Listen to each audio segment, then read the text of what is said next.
விஜய் அவர்களின் ஆறு அறிவு திரைப்படத்தின் இசை வெளியீட்டு விழாவில் பங்கேற்று இந்த பொறுப்புணர்வோடு அறிவுரை வழங்கி அமர்ந்திருக்கிற, சிறப்புரை வழங்கி அமர்ந்திருக்கிற திரைப்பட இயக்குனர் பெருமதிப்புக்குரிய அண்ணன் கே பாக்யராஜ் அவர்களை, இந்த திரைப்படத்தின் இயக்குனர் தம்பி சி விஜய் அவர்களை,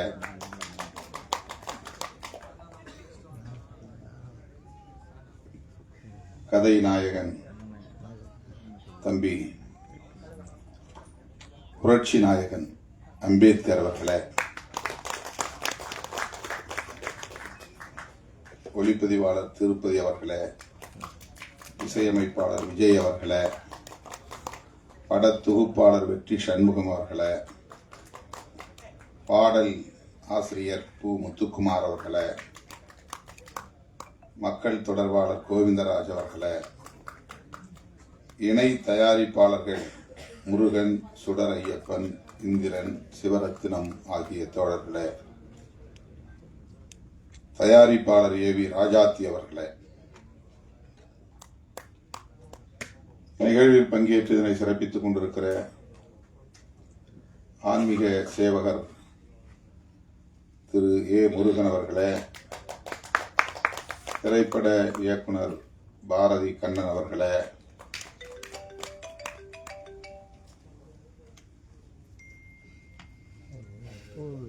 தென்காசி சிலம்பம் திரு சுதர்ஷன் ஆசான் அவர்களே, சிலம்பம் டாக்டர் எஸ் சுதாகரன் அவர்களே, திராவிட முன்னேற்ற கழகத்தின் தலைமை செயற்குழு உறுப்பினர் கே எஸ் எம் நாதன் அவர்களே, தமிழ்நாடு காங்கிரஸ் கட்சியின் மாநில செயலாளர் பெருந்தலைவர் காமராஜர் அவர்களின் பேத்தி கமலிகா காமராஜ் அவர்களே,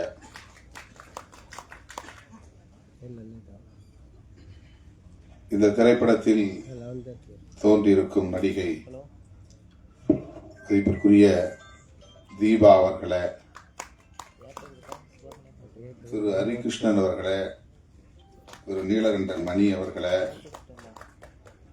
தம்பி அம்பேத்கர் அவர்களின் அருமை தந்தை தனபால் அவர்களே, தாயார் சுதா அவர்களே, தம்பி சமத்துவன் அவர்களே மற்றும் இந்த நிகழ்வில் பங்கேற்று இதனை சிறப்பித்துக் கொண்டிருக்கிற இந்த படக்குழுவை சார்ந்த கலைஞர்களே,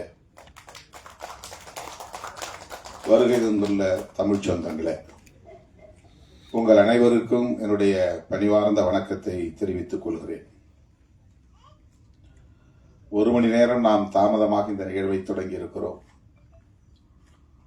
காலத்தாழ்வுக்கு நான் வருந்துகிறேன். அடுத்து இன்னும் சில நிகழ்வுகளில் பங்கேற்க வேண்டும் என்கிற ஒரு நெருக்கடியான நிலையில் தான் உங்கள் முன்னால் நின்று கொண்டிருக்கிறேன். இந்த திரைப்படம் எல்லா வேலைகளையும் முடித்துவிட்டு இசை வெளியீட்டு விழாவுக்காக காத்திருந்தது. ஒவ்வொரு முறையும் தனபால் அவர்களும் தம்பி அம்பேத்கர் அவர்களும் இந்த இசை வெளியீட்டு விழாவுக்கு நீங்கள் தேதி ஒதுக்க வேண்டும் என்று இயக்குனரோடு வந்து அழுத்தம் கொடுத்தார்கள். எனக்கு நேரம் ஒதுக்க இயலவில்லை. கடைசியாக அவர்களே ஒரு தேதியை, இந்த தேதியை முடிவு செய்து கட்டாயம் வந்தாக வேண்டும், இனி காலம் தாழ்த்த முடியாது என்று ஒரு நிர்பந்தத்தில் முடிவு செய்யப்பட்டது. இவ்வளவு சிறப்பாக இது நடந்தேறும் என்று நான் எதிர்பார்க்கவில்லை.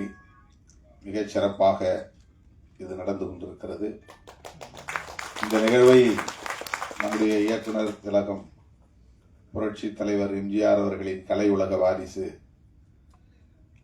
திரைக்கதை வித்தகர் இயக்குனர் பாக்யராஜ் அவர்கள் பங்கேற்று இந்நிகழ்வையும் சிறப்பித்திருக்கிறார். இந்த திரைப்படத்திற்கும் பெருமை சேர்த்திருக்கிறார். திரைப்பட கதாநாயகன் அம்பேத்கருக்கும் மனப்பூர்வமான வாழ்த்துக்களை வழங்கியிருக்கிறார். அவரோடு நான் இந்த நிகழ்விலே பங்கேற்றதில் மகிழ்ச்சி அடைகிறேன்.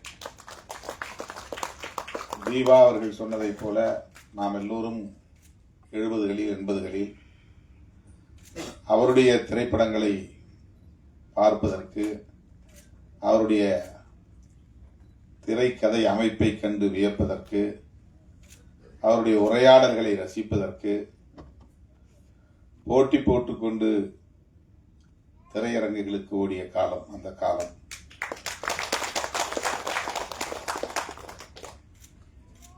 அதனால்தான் எம்ஜிஆர் அவர்கள் வேறு யாரையும் வாரிசு என்று அவர் வெளிப்படையாக அறிவித்ததில்லை.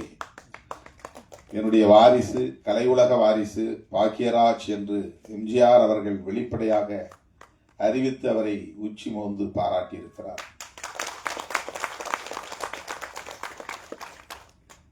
அவருடைய வாழ்த்துக்களையும் பாராட்டுகளையும் பெறுவதற்கு தமிழ் மக்களின் பேராதரவு மிக முக்கியமான காரணம். அந்த அளவுக்கு தமிழ் மக்களின் நெஞ்சத்தை அள்ளியவர் நம்முடைய இயக்குனர் பாக்கியராஜ் அவர்கள். அவருக்கென்று ஒரு தனி வழி, தனி பாணி. திரைக்கதை அமைப்பதென்றால் அதற்கு பாக்கியராஜ் அவர்கள்தான் ஒரே அடையாளம், சான்று என்று சொல்லக்கூடிய அளவுக்கு அதில் மிகப்பெரிய சாதனையாளராக விளங்கியவர். அவருடைய குரல் இன்றைக்கும் எல்லோரையும் கவர்ந்து இழுக்கக்கூடிய ஒரு ஸ்லாங், ஒரு இசை வடிவிலான குரல், குறிப்பாக பெண்களை வெகுவாக ஈர்க்கும்.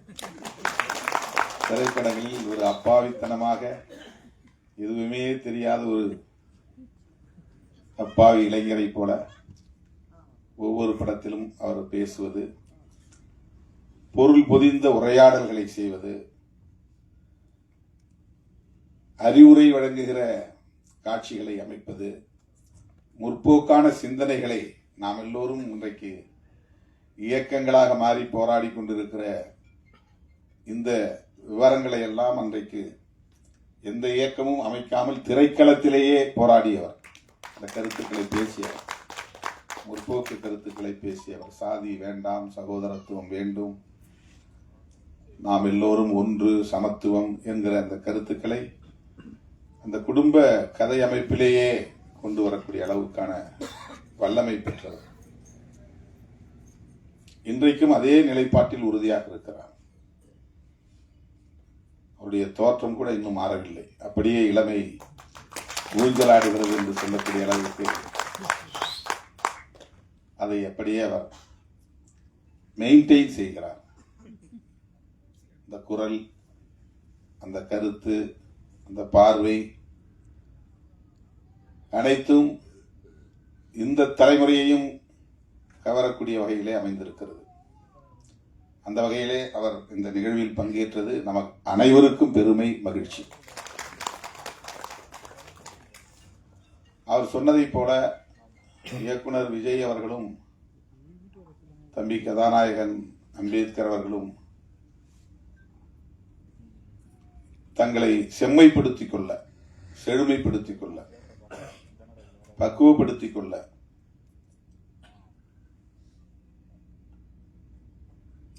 தங்களுடைய களத்தில் முன்னோர் யாரோ, சாதித்தவர்கள் யாரோ அவர்களை பின்பற்ற வேண்டும். அப்போதுதான் இந்த களத்திலே வெற்றி பெற முடியும்.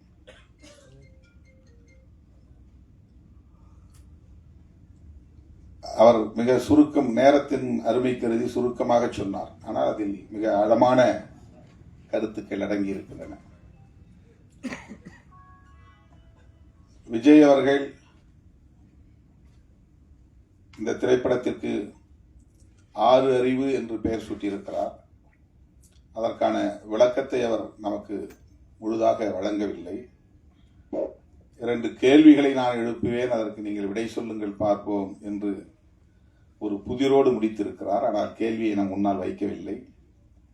இந்த கேள்விகள் ஒருவேளை திரைப்படத்தில் நான் பார்த்தால்தான் தெரியும் என்று கருதுகிறேன். ஆனால் அந்த ஆறாவது அறிவு எத்தகைய வலிமை மிக்கது என்பதை இயக்குனர் பாக்யராஜ் அவர்கள் இங்கே 2 உவமைகள் மூலம், சிறுகதைகள் மூலம், கதையாடல்களின் மூலம் நமக்கு எடுத்துரைத்தார். அது எவ்வளவு பேர் கவனித்தீர்கள் என்று நான் கருதவில்லை, தெரியவில்லை. என்னுடைய எதிர்காலத்தையே உடைத்து விட்டேன் என்று ஒருவன் சொல்லுகிறான். அவன் வேலை செய்கிற கடையில விலையுயர்ந்த ஒரு பொருளை அவன் உருட்டி உடைத்து விட்டான். இந்த பொருள் உடைத்து விட்டது என்று சொல்லி அவன் பதறவில்லை. அவன் ஒரு ஜட்ஜ்மெண்ட்டுக்கே வந்துட்டான். நம்மளை முதலாளி வெளியே அனுப்பிச்சிருவாரு, நாம் அவ்வளவு விலை உயர்ந்த பொருளை உடைச்சிட்டோம், என் எதிர்காலமே போச்சு. அவ்வளவு விரைவாக சிந்திக்கிற ஆற்றல், அவருடைய எதிர்காலத்தை பற்றிய கவலை, இந்த சிந்தனை ஆற்றல் என்பதுதான் 6வது அறிவு, 6ஆம் அறிவு. மற்ற 5 அறிவு என்ன? புலனறிவு, மெய், வாய், கண், மூக்கு, செவி, இதுதான் நம்முடைய உடல். மெய் என்பது உடம்பு, மொத்த கழுத்திலிருந்து பாதம் வரையில் இருக்கிற பாகத்திற்கு பெயர் மெய். தலையிலே மற்ற 4 புலன்கள் இருக்கின்றன. வாய், கண், மூக்கு, செவி. இந்த 4 புலன்களும் தலையில் உள்ளன. தலை இல்லாத மற்ற பகுதியை நாம் முண்டம் என்கிறோம். அது ஒட்டுமொத்தமாக மெய் என்று, உடம்பு என்று அழைக்கப்படுகிறது. இந்த 5ம் ஒவ்வொரு அறிவை நமக்கு தருகிறது. உடம்பு தொடுதல் அறிவை தருகிறது, வாய் சுவை அறிவை தருகிறது, நாக்கு, விழி பார்க்கிற அறிவை, காட்சியை நமக்கு புலப்படுத்துகிறது, செவி கேட்பதன் மூலம் என்ன கேட்கிறோம் என்பதை நமக்கு சொல்லித் தருகிறது. எதை செய்ய வேண்டும், எதை செய்யக்கூடாது என்பதையெல்லாம் நாம் கேட்டு தெரிந்து கொள்கிறோம். மூக்கு வாசனையை முகர்ந்து பார்க்கிற அந்த அறிவை, வாசனையை நமக்கு கற்றுத்தருகிறது. இப்படி இது புலனறிவு.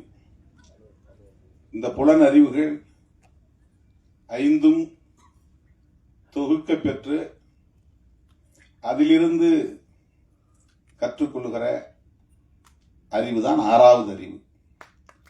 புலனறிவு உணர்ச்சி வயப்படும், 6வது அறிவு பக்குவத்தை தரும். புலனறிவு 5ம் உணர்ச்சிகளோடு தொடர்புடையது. நாம ஆத்திரப்படுறோம் ஒரு விஷயத்தை கேட்ட உடனே, உன்னை பத்தி இப்படி சொன்னா அப்படின்னு சொன்ன உடனே டென்ஷன். அவன் சொன்னது உண்மையா பொய்யா, இவனே இட்டுக்கட்டி பேசுறானா, இவனுக்கு ஒரு நோக்கம் இருக்கா, அப்படி சொல்லி இருக்க வாய்ப்பு இருக்கா, அவன் அது மாதிரியான ஆடுதானா அப்படிலாம் நம்ம பார்க்க மாட்டோம். காது கேட்ட உடனே ஆத்திரம் வந்துடும். அது எமோஷன். ஆத்திரமும் ஒரு எமோஷன் தான். விஜய் சொன்னது மாதிரி அன்பு ஒரு எமோஷன்னா ஆத்திரமும் ஒரு எமோஷன் தான், ஆங்கர். புலன் உணர்வு என்பது அப்படியே வெளிப்படுவது, உடனடியாக எதிர்வினையாற்றுவது.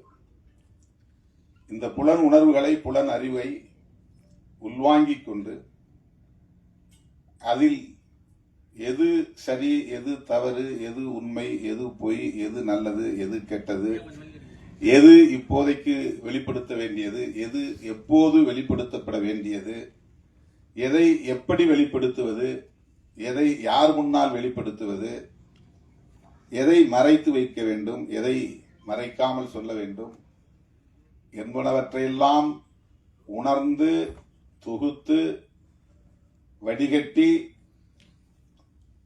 அதன் அடிப்படையில் வெளிப்படுத்துகிற ஒரு அறிவுதான் 6வது அறிவு. 6 அறிவு. என் சாதி பொண்ணு இன்னொரு சாதிக்காரன் விரும்புறான், சாதி கலப்பு ஏற்பட்டா என்ன ஆகிறது, என் தகுதி என்ன அவன் தகுதி என்ன அப்படின்னு உடனே அவனுக்கு ஆத்திரம்.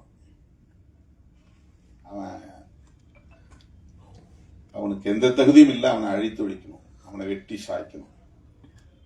இல்லைன்னா எனக்கு குடும்ப கௌரவம் போயிடும், சாதி கௌரவம் போயிடும். இந்த உணர்ச்சி மட்டுமே திணிக்கப்பட்ட நிலையில் அதுல மட்டுமே இருக்கிறவன் பின் விளைவுகளை பத்தி கவலைப்படுறதில்லை. இப்படி ஒரு கொலை நடந்தால் அதுக்கு பிறகு சட்டம் வரும், காவல்துறை வரும், கைது செய்வார்கள், சிறைக்கு போக வேண்டி வரும், ஆயுள் தண்டனையே கிடைக்கலாம் அல்லது மரண தண்டனையே கிடைக்கலாம். நம்முடைய குடும்பம் சிதறி போகும், நம்முடைய மனைவி நடுத்தருவிலே நிற்பார், நம்முடைய பிள்ளைகள் நடுத்தருவிலே நிற்பார்கள், அவர்களை கவனிக்க ஆள் இல்லாமல் போய்விடுவார்கள், நம்முடைய ஒட்டுமொத்த குடும்பமே சிதறி போகுமே என்றெல்லாம் சிந்திக்க அவனுக்கு இடம் தராது. வெறும் புலனறிவு, ஆறாம் அறிவு இல்லை.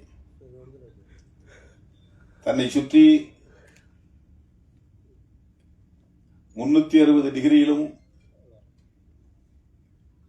கண்காணிக்கிறவர்கள் இருக்கிறார்கள், கேமராக்கள் இருக்கின்றன, அரசு இருக்கிறது, சட்டம் இருக்கிறது.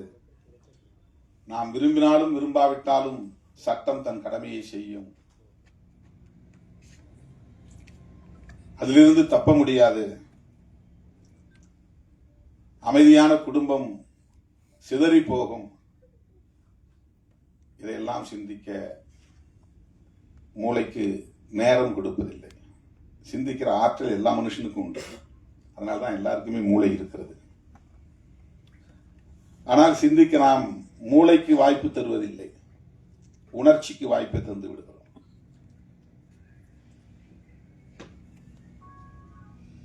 விலங்கினங்களிலிருந்து மனிதன் வேறுபடுவது இந்த ஆறாம் அறிவின் மூலம்தான். இதையெல்லாம் யோசித்து பார்க்கிறவன், சிந்தித்து பார்க்கிறவன் முதிர்ச்சி அடைகிறான், பக்குவம் அடைகிறான், பிறருக்கு வழிகாட்டுகிறான். சகோதரத்துவம் மேலானது என்று நம்புகிறான்.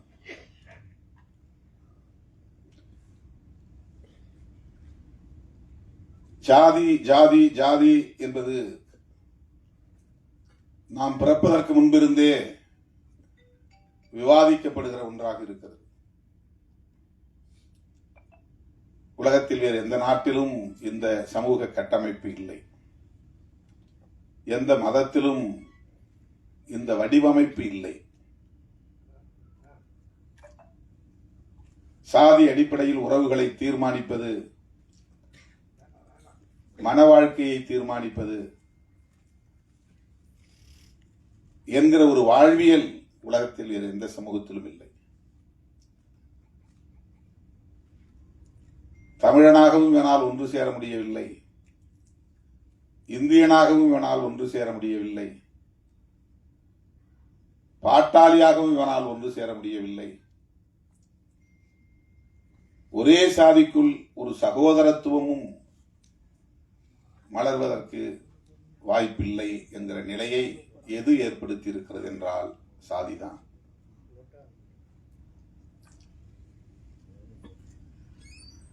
வள்ளுவ பெருந்தகைக்கு முன்னாலேயே சாதி கூடாது என்கிற கருத்தை இந்த மண்ணில் விதைத்தவர் கௌதம புத்தர். அவர் சொன்னதுதான் சுதந்திரம், சமத்துவம், சகோதரத்துவம் என்கிற உயரிய கோட்பாடுகள். நாம யாரும் புதுசா ஒன்றும் கண்டுபிடிக்கல. புரட்சியாளர் அம்பேத்கர் சொல்லுகிற இந்த கோட்பாடு 2000 ஆண்டுகளுக்கு முன்னால் ஐயன் திருவள்ளுவன் சொல்லி இருக்கிறான். ஐயன் திருவள்ளுவன் சொல்லி இருக்கிற இந்த கருத்தியலை 2500 ஆண்டுகளுக்கு முன்னால் கௌதம புத்தர் சொல்லி இருக்கிறார். கௌதம புத்தர் சுயம்புவாக சொன்னாரா என்றால் அப்படி சொல்ல முடியாது. அவருக்கு முன்னால் அவருடைய முன்னோர் இதை பேசி இருக்கிறார்கள், சொல்லி இருக்கிறார்கள் என்பதுதான் நாம் உணர வேண்டிய உண்மை. இப்படித்தான் அறிவு வளர்ச்சி என்பது உருவாகி இருக்கிறது, பரிணாமம் அடைந்திருக்கிறது. ஆகவே சாதி ஆணவ கொலைகளுக்கு காரணமாக இருக்கிறது என்பதை இன்றைக்கு விஜய் சிஎம் விஜய்னு சொன்னா அது வேற மாதிரி பொருளாகுது. அதனாலதான் கேட்டேன், உங்களுக்கு ஏன் சிஎம் பேர் வந்துச்சுன்னா, செட்டிக்குளம் ஊர் பேரு செட்டிநாடு சொன்னாரு, அப்பா பேரு முத்தும் பெருமாள்னாரு. சேம் மூ விஜய்னு போடலாமே அப்படின்னு எனக்கு தோணுச்சு. சிஎம் விஜய்னா திருமாவளவனே சொல்லிட்டாருங்கிற மாதிரி ஆயிடுச்சு.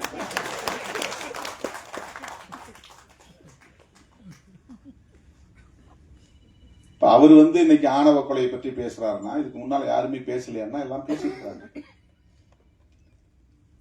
நம்முடைய இயக்குனர் அண்ணன் பாக்கியராஜ் அவர்கள் படங்களில் ஏராளமாக இந்த சாதி பிரச்சனைகள் விவாதிக்கப்பட்டிருக்கிறது. அவர் படங்களை திருப்பி போட்டு பாருங்க. அவர் கதையில அண்ணா எடுத்த உடனே முருங்கைக்காயினார். அவருக்கு மனசுல நிக்கிறது முருங்கைக்காய் தான்.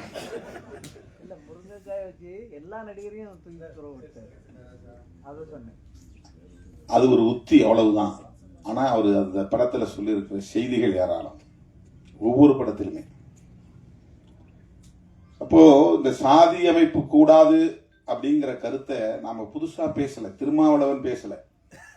இது ஒன்றும் திருமாவளவனுடைய கண்டுபிடிப்பு கிடையாது.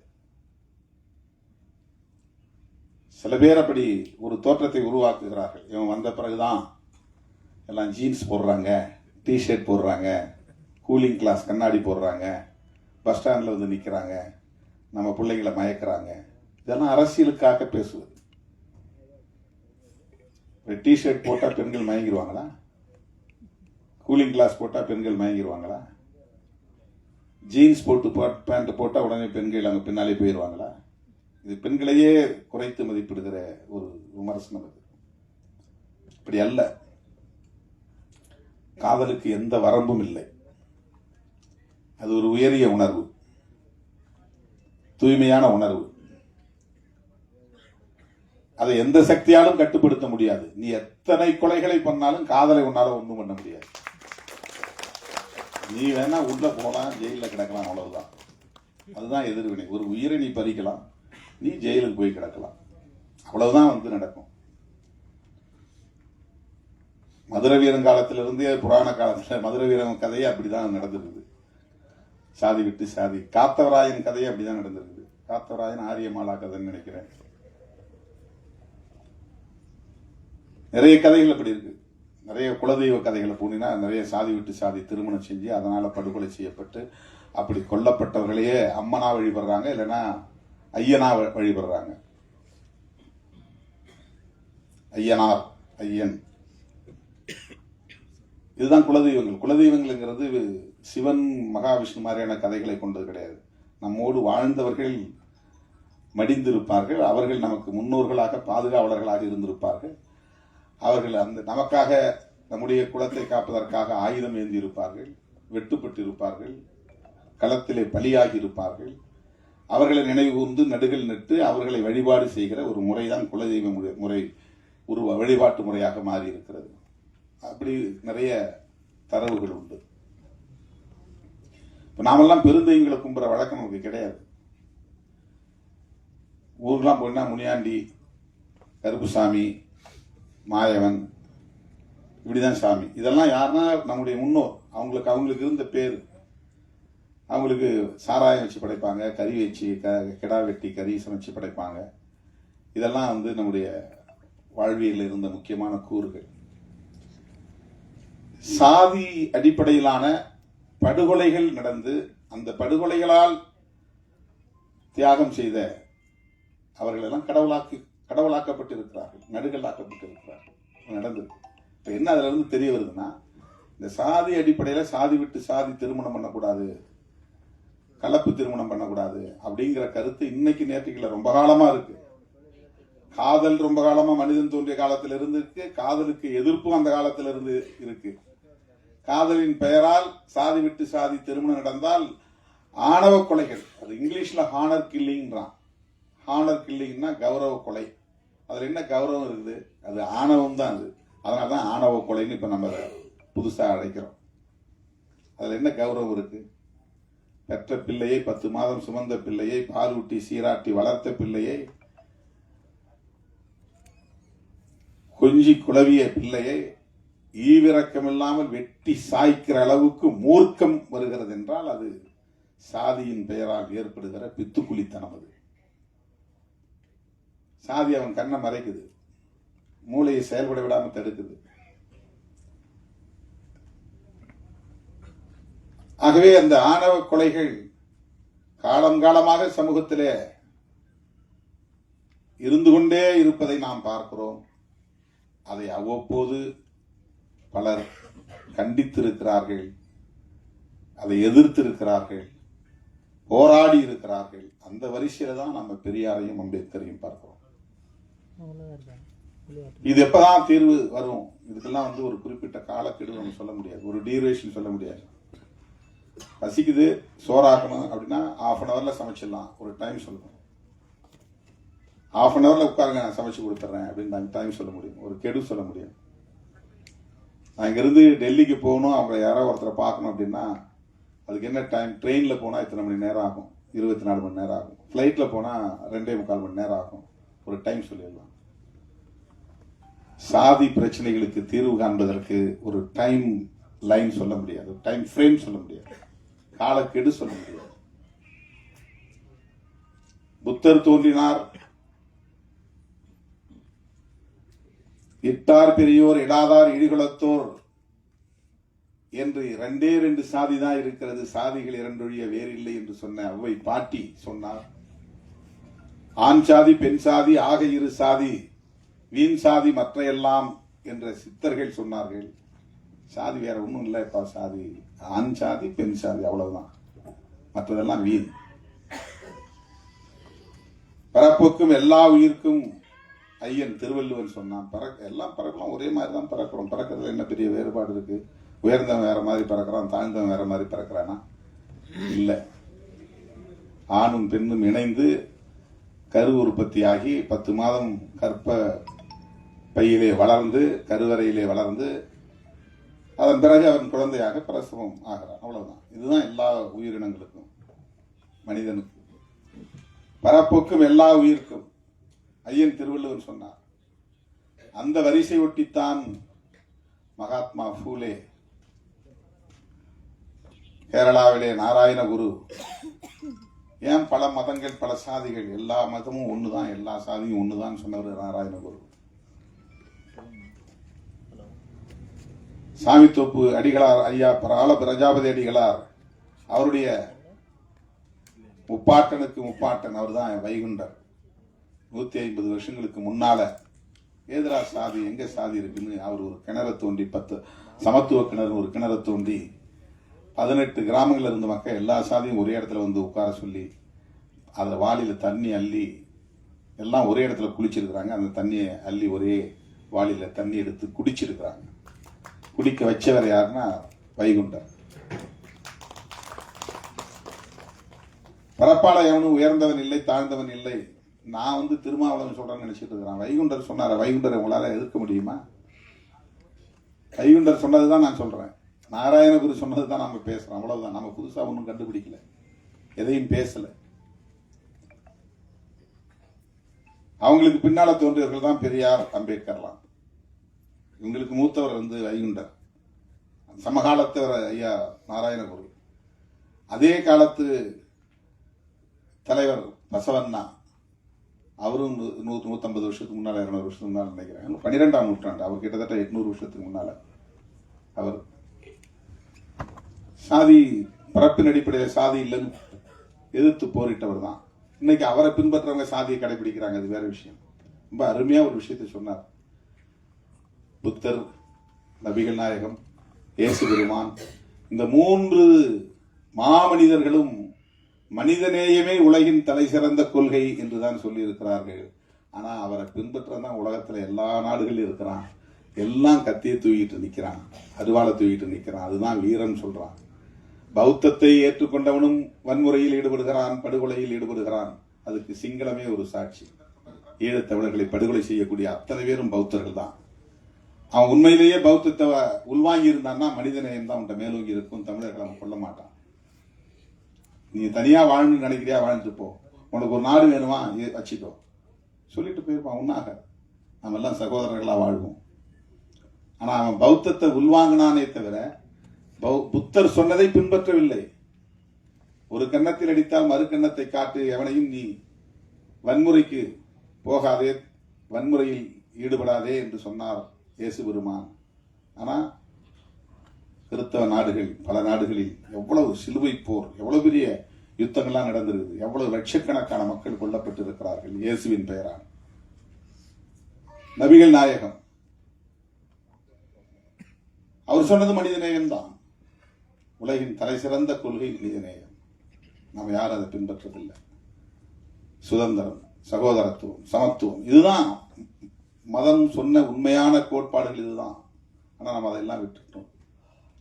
பரப்பால நீ யாரு, நான் யார், எனக்கு நீ சமமா வருவியா, என் வீட்டு பிள்ளை நீ மயக்கி இழுத்துட்டு போக பார்க்குறியா, இங்க இருக்கிற சொத்தை பறிக்கிறதுக்காக நீ லவ் பண்றது, நாடக காதல் பண்றியா, இந்த விமர்சனங்கள் எல்லாம் அவர்களின் நலன்களுக்காக பேசப்படுகிற ஒன்று.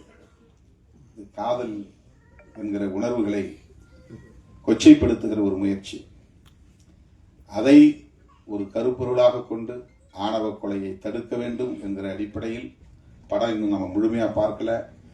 கதையை அப்பப்ப லேசா 1-2 வரி அவர் சொன்னாரு. நான் கூட விஜய் கிட்ட சொன்னேன், அதான் சிஎம் விஜய் தான், விஜய் கிட்ட சொன்னேன், கொஞ்சம் சுருக்கமா கதையை சொல்லுங்க மேடையில அப்படின்னு. கதையை சொல்லிட்டா நீங்க யாரும் போய் பார்க்க மாட்டீங்கன்றதுனால அவர் புதிர் போட்டு 2 கேள்வி எழுப்புவேன், நீங்க பதில் சொல்லணும்னு சொல்லியிருக்கிறாரு. புரட்சிகரமான சிந்தனைகள், முற்போக்கான சிந்தனைகள், ஜனநாயகபூர்வமான சிந்தனைகள் எல்லா தளங்களிலும் வளர வேண்டும், திரைத்துறை உட்பட.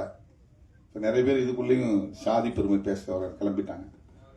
நாங்க ஆண்ட சாதி, அந்த வம்சம், இந்த வம்சம், அதிலிருந்து பிறந்தவர்கள், இதிலிருந்து பிறந்தவர்கள், எங்களுக்கு என்று ஒரு பெரிய தனி பாரம்பரியம் இருக்கிறது. அடங்குமறு அத்துமீறு கும்பலா என்று கேலி பேசுவது, அதுக்குள்ள அந்த 2 முழக்கங்களுக்கு பின்னால எவ்வளவு பெரிய அரசியல் இருக்குங்கிறத புரிஞ்சுக்கிட்டா அதை விமர்சிக்கவே முடியாது. அது பாட்டாளி வர்க்க சிந்தனை இருந்தாதான் அதை புரிஞ்சுக்க முடியும்.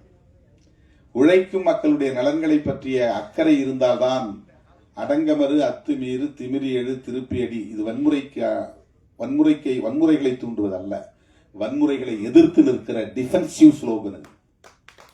அது டிஃபென்சிவ் மோட்ல சொல்லக்கூடிய ஒரு தற்காப்பு உத்தி அடிப்படையில முன்வைக்கப்பட்ட முழக்கம். உன்னை அடிச்சுட்டே இருக்கிறான் அப்படிங்கிறதுனால நீ அப்படியே ஒடுங்கி போயிடாத, நீ கொஞ்சமாவது எதிர்த்து நின்னாதான். ஒரு கெளுத்தி மீனை நம்ம பிடிச்சா விட அது திமிரி நம்ம கையில காயப்படுத்துறது. தேளுக்கு கொடுக்கல விஷம் இருக்கு, பேணி லேசா சீன் அது கொட்டுது. குளவி கூட்ட அப்படி லேசா கலைச்சா அவ்வளவும் அப்படியே நூற்றுக்கணக்கான ஆயிரக்கணக்கான குளவிகள் எவன் கலைச்சான அந்த கூட்ட அப்படியே அவனை கொட்டி தீர்த்துது. இதெல்லாம் இயற்கையிலே இருக்கு. இந்த எதிர்ப்புணர்ச்சி இதெல்லாம் வன்முறை கிடையாது. குளவி 4 பேரை கொட்டுதுன்னா சும்மா இருக்கிறவனா கொட்டுதா? கூட்ட கலைச்சவன் மேலதான் கொட்டுது. தேல் கொட்டுதுன்னா சும்மா இருக்கிறவனை கொட்டுதா? யாரு போய் சீன்றானோ அவனை தான் கொட்டுது. தேல் கொட்டுறதுதான் திருப்பி அடின்னு அர்த்தம். குளவி கொட்டுது பாருங்க, அதுதான் திருப்பி அடித்தல். நீ போய் அவன் கூட்ட கலைச்ச, அது உன்னை கொட்டுது. கலைச்சா அப்புறம் நீ பாட்டு போயிட்டீங்கன்னா உன்னை அப்புறம் எங்கேயுமே நீ கூடு கட்ட முடியாது, கூடு கட்டி வாழ முடியாது. ஒரு தற்காப்பு உணர்ச்சிக்கான ஒரு அரசியல். கிண்டல் பண்றாங்க ஒருத்தனா மேல் சாதிங்கிற ஒரு ஆதிக்க உணர்வுல இருந்து பேசுற விமர்சனங்கள். அதை அந்த மேல் சாதி அல்லது உயர் சாதி என்கிற அந்த ஆதிக்க போக்கு இருக்கு பாருங்க, அதை எதிர்க்கிற சிந்தனை தான் ஒரு போக்கு சிந்தனை. அதை எதிர்க்கிற அறிவு தான் 6வது அறிவு. ஆணவ கொலைகள் கூடாது என்று நீ சிந்திக்க தொடங்கிவிட்டால் உனக்கு 6ஆம் அறிவு சிந்திக்க தொடங்கிவிட்டது என்று பொருள். 6 அறிவுன்னு சொன்னாலும் நல்லதுதான், 6ஆம் அறிவு என்று சொன்னாலும் சரிதான். 6 அறிவு வளரும். 6ன்னா நீ அமைதியா இரு, ஆத்திரப்படாத, உன்னை ஆற்றுப்படுத்திக்கொள், நீ 6 மனமே 6 என்பதை போல நீ உணர்ச்சி வைப்படாமல், கோபப்படாமல், ஆத்திரப்படாமல் 6 டென்ஷனா இருக்காத, எந்த நேரமும் கொதிப்பா இருக்காத 6. அப்புறம் தான் அறிவு வேலை செய்யும். 6 அறிவு. அதுவரையிலும் அறிவு வேலை செய்யாது. விஜய் அவர்கள் ஒரு இளைஞனுக்கு, புதிய ஒரு இளைஞனுக்கு, வாழ்க்கையில் சாதிக்க வேண்டும் என்று துடிக்கிற இளைஞனுக்கு ஒரு அரிய வாய்ப்பை தந்திருக்கிறார். அந்த வகையில் விஜய் நான் பாராட்ட கடமைப்பட்டிருக்கிறேன். அம்பேத்கர்ங்கிற பேர் வந்தது பற்றி எல்லாரும் சொன்னாங்க. அது பால பிரஜாபதி அடிகளார் அவர் வயிற்றில், தாயின் வயிற்றில் இருக்கும்போதே தீர்மானித்த பெயர். பல பேர் அப்படி சொல்லுவாங்க, பேர் வைப்பாங்க, அப்புறம் போய் ஸ்கூல் ரெக்கார்டில் பேரை மாற்றிடுவாங்க. கேட்கும்போது அம்பேத்கர்னு சொல்லுவாங்க. அப்படி நிறைய இந்த சமூகத்தில் இருக்கிறவங்களுக்கே, ஒடுக்கப்பட்ட சமூகத்தில் இருக்கிறவங்களுக்கே அந்த பேரை வைக்கிறது ஒரு தயக்கம் இருக்கு. அதை சொன்னால் வெளியில் போய் நமக்கு டக்குன்னு ஒரு அடையாளம் தெரிஞ்சிடும், நம்மளை அங்கீகரிக்க மாட்டாங்க, நம்மளை ஒரு மாதிரி இல் ட்ரீட் பண்ணுவாங்க, டிஸ்கிரிமினேஷன் வரும், அப்படின்லாம் அவங்களுக்கு ஒரு தயக்கம் இருக்கு. ஆனால் சாமித்தோப்பு அடிகளார், எனது பெருமதிப்புக்குரிய ஐயா பால பிரஜாபதி அடிகளார் அந்த பொது மேடையில் திருமாவளவன் என்னுடைய வளர்ப்பு பிள்ளை அப்படின்னு அறிவித்தார். நான் அவரை அடாப்ட் பண்றேன், என்னுடைய தத்து பிள்ளையா நான் எடுத்துக்கிறேன், என்னுடைய மகன் குடும்பத்தில் ஒருவராக நான் எடுத்துக்கிறேன் அப்படின்னு அறிவிச்சார். அன்பு தேசம் ஒரு கட்சி தொடங்கின நிகழ்ச்சியில தான் நான் பேசினேன். அவர் உருவாக்கிய கட்சி அன்பு தேசம். அப்ப நான் சொன்னேன், நீங்க தலித்துகள் வாழக்கூடிய தெருவுல போனீங்கன்னா இந்திரா காந்தியின் பேர் இருக்கும், கருணாநிதியின் பேர் இருக்கும், எம்ஜிஆர் பேர் இருக்கும், காமராஜர்னு ஏகப்பட்ட, எங்கெல்லாம் எல்லா ஊர்லயும் ஒரு 10 காமராஜ் இருப்பாங்க. காமராஜ்ங்கிற பேர் இல்லாதவங்க இருக்க மாட்டாங்க. ஆனா ஊர் தெருங்கிற இடத்துல எங்கேயாவது ஒரே ஒரு குழந்தைக்காவது அம்பேத்கர்னு பேர் இருக்கா? இப்ப யார் சாதி பார்க்கிறா? தலித்துகளா சாதி பார்க்கிறாங்க? அம்பேத்கர் உலகளாவிய பெருந்தலைவர், அறிவார்ந்தவர்கள் எல்லாம் போற்றும் பேரறிவாளர். ஆனா அவரையும் இன்னைக்கு சாதி அடிப்படையில் பார்க்கிற ஒரு பார்வை தானே இன்னைக்கு இருக்கு இந்த சமூகத்துல அப்படின்னு வலியை, ஆதங்கத்தை நான் வெளிப்படுத்திய போது, இந்த சமூகத்தில் நான் பிறந்த நாடார் குலத்தில் தம்பி திருமாவளவன் சொன்னதைப் போல பிறக்க போகிற குழந்தைகளுக்கு நான் அம்பேத்கர் என்று பெயர் சூட்டுவேன் அப்படின்னு உறுதி கொடுத்தார். தம்பி பிறந்த உடனே என்னை தொலைபேசியில் கூப்பிட்டு, இது மாதிரி ஒரு பிள்ளை பிறந்திருக்கிறான், நான் சொன்ன குழந்தை நம்ம வைகுண்டர் வழியை பின்பற்றக்கூடியவர்கள், ஐயா வழியை பின்பற்றக்கூடியவர்கள், அந்த பிள்ளைக்கு நான் அம்பேத்கர் பேர் வச்சிருக்கிறேன் தம்பி, நான் அவ்வளவு மகிழ்ச்சியா புலகாங்கிதத்தோடு சொன்னார். அப்புறம் வர சொல்லி பார்த்தார். பல வருஷங்களுக்கு பிறகு ஒரு ஆளாகி நான் இப்ப காலேஜ் படிக்க வந்திருக்கிறேன்னு தம்பி எனக்கு அறிமுகமான, அதுக்கிடையில் நான் சந்திக்கிற வாய்ப்பே எனக்கு கிடைக்கல. ஐயா நம்முடைய தனபால் அவங்க அப்பாவும் அவங்க அம்மாவும் அழைச்சிட்டு தம்பி யார் தெரியுதா, இவர் தான் அம்பேத்கர் அப்படின்னு எனக்கு அறிமுகப்படுத்தினாங்க. எனக்கு அப்படியே எப்படி சொல்றதுன்னு தெரியல, உடம்பெல்லாம் அப்படி சிலிர்த்தது. அதே பெயரோடு திரைக்களத்திலும் அடியெடுத்து வைத்திருக்கிறார் தம்பி அம்பேத்கர் என்பது எனக்கு பூரிப்பாக இருக்கிறது. திரைப்படத்துக்காக நான் வேற பேரை வச்சுக்கிறேன் அப்படின்னு வச்சுக்கல, அதுக்கு வேற ஏதாவது பெயர் நல்லா மாடர்னா வைங்க, நல்லா கேட்சிங்கா வைங்க, நல்லா பிரபலமாகிறது வைங்க. வாய்ப்பு வருது, வாய்ப்பு வரல, வெற்றி தோல்வி அதை பற்றி எனக்கு கவலை இல்லை. அம்பேத்கர் தான் என் பெயர். நாயகன், கதை நாயகனின் பெயர் அம்பேத்கர்.